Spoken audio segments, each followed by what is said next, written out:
Heart का 100% blockage या उससे कम ब्लॉकेज कैसे कम करें या दूर करें। पहले तो मन में एक प्रश्न उठता है कि ब्लॉकेज कम या दूर हो सकता है। ज़रूर हो सकता है। उसके लिए हमें डाइट में भी ध्यान रखना है, थोड़ा सा व्यायाम भी करना है, और हम किचन मेडिसिन से भी ट्राई कर सकते हैं। तो पहले मेडिसिन से ट्राई करें, क्योंकि सबसे इजी जो रास्ता है वो लोग पहले पकड़ते हैं। तो 1/3 पाइनएप्पल और आधा एप्पल, ये दोनों का जो जूस है, 1 से 2 ग्लास जूस आपको दिन में एक बार लेना है। या तो सुबह में नाश्ते के 1-2 घंटे के बाद, या ब्रश करके, या शाम को 90 दिन तक कंटिन्यूस लेना है।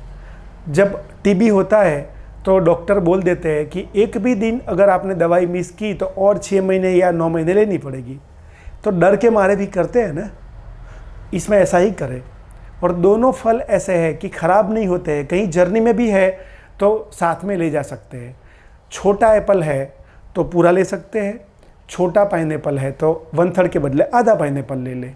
बस इस हिसाब से आप अनुमान लगा के यह जूस शुरू कर दें। दूसरे नंबर पर आएगा, डाइट के अंदर से 2-3 चीज़ें दूर करनी है। जितनी भी तली हुई चीज़ है उसको डाइट में से निकाल दें, जितनी भी सफ़ेद चीज़ है उसको डाइट में से निकाल दें। इससे आपकी नलिया जो है उसके अंदर जो कोलेस्ट्रॉल जम रहा है वो नया जमना बंद हो जाएगा, और तली हुई चीज़ से शरीर में वात पित्त कफ का जो इम्बैलेंस होता है वो इम्बैलेंस धीरे धीरे बैलेंस हो जाएगा। अगर हमारे शरीर में वात पित्त एवं कफ का संतुलन है तो हम एकदम सिंपल फूड से या बिना खाए भी अच्छी तरह से जीवित रह सकते हैं। किंतु वात पित्त कफ का संतुलन खराब होने की वजह से ही बीमारी भी आती है, बुढ़ापा भी आता है और थकान भी लगती है।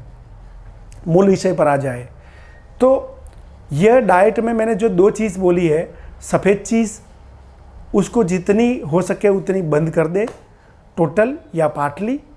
और दूसरे नंबर पर मैंने बोला तली हुई चीज़। अभी और एक चीज़ है, इसके लिए व्यायाम कौन सा करें। आपके हृदय के लिए कभी भी जब ब्लॉकेज की बात आती है, पंपिंग की बात आती है, या आपका हार्ट पुअर है, बीपी का इश्यू है, हार्ट के रिलेटेड कोई भी प्रॉब्लम है, तो हमेशा समझ ले कि उसमें प्राणायाम, चलने का व्यायाम और थोड़ी कंडीशन सुधरे, अच्छी हो जाए, बाद में जॉगिंग या रनिंग, ये आपके हार्ट को ठीक करेगा ही करेगा। प्राणायाम में ध्यान ये रखें कि हार्ट का जब प्रॉब्लम चल रहा है तब कपालभाति और भस्त्रिका, ये 2 प्राणायाम न करें। केवल अनुलोम विलोम और ओमकार कर सकते हैं। लंबी सांस ले और निकाले, चेस्ट ब्रीदिंग या एब्डोमिनल ब्रीदिंग कर सकते हैं। कपालभाति और भस्त्रिका से जो पित्त पैदा होता है, जो गर्मी पैदा होती है और जो जर्क आता है, उसकी वजह से हार्ट मुश्किल में आ सकता है।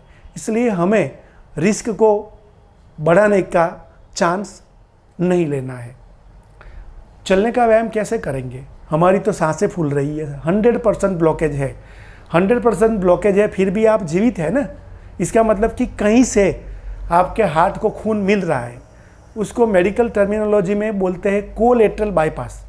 कहीं आप रोड पर जा रहे हैं और रास्ते में एक पेड़ बीच में गिर गया और बाजू में से एक रास्ता बन गया, या तो आप थोड़ा घूम के जाएंगे, बाजू में से रास्ता नहीं है तो, पर घर तो पहुंचेंगे ना, या ऑफिस तो पहुंचेंगे ना।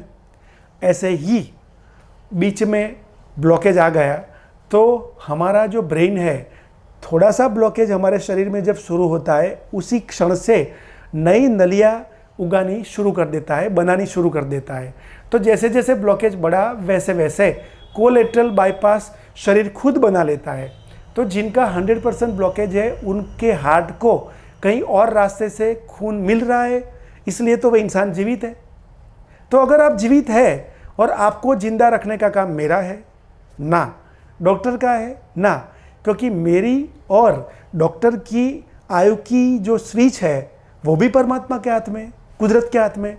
तो जो डॉक्टर को मुझे और आपको जिंदा रख रहा है वही आपका जो ब्लॉकेज वाला इश्यू है वो ठीक कर रहा है, तब तो आप जिंदा है।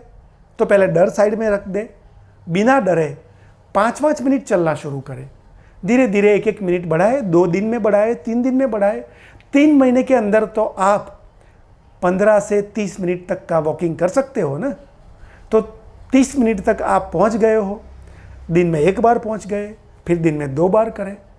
आपको खुद ठीक होना है तो खुद मेहनत करनी पड़ेगी, नहीं तो आपके लिए शॉर्टकट तैयार है। स्टेंट लगवा दे और ऑपरेशन करवा दे, और बाकी की जो गोली है जो खून का फोर्स बढ़ाती है वो चालू कर दे। अगर आपको अंदर से ऐसा लग रहा है कि मुझे कुदरत के रास्ते पर चलना है, खुद की रिस्पॉन्सिबिलिटी पर, खुद के रिस्क पर, तो आप ये कर सकते हैं। और फिर से बोल रहा हूँ, मैं अगर ऐसा बोल रहा हूँ कि मैं अपने रिस्क पर कुछ कर रहा हूँ, मैं कैसे बोल सकता हूँ कि अपने रिस्क पर? मैं आपको गारंटी दे सकता हूँ कि मैं कल जिंदा रहूँगा, कुछ नहीं है तो भी नहीं। तो मैं अपनी रिस्पॉन्सिबिलिटी भी कैसे ले सकता हूँ? हम खुद सब लोग एक बबूला है, ये बबूला कभी भी एक क्षण के बाद फूट सकता है, हमारी अंतिम सांस आ सकती है। तो डरने से कभी कोई चीज़ का सॉल्यूशन नहीं आएगा।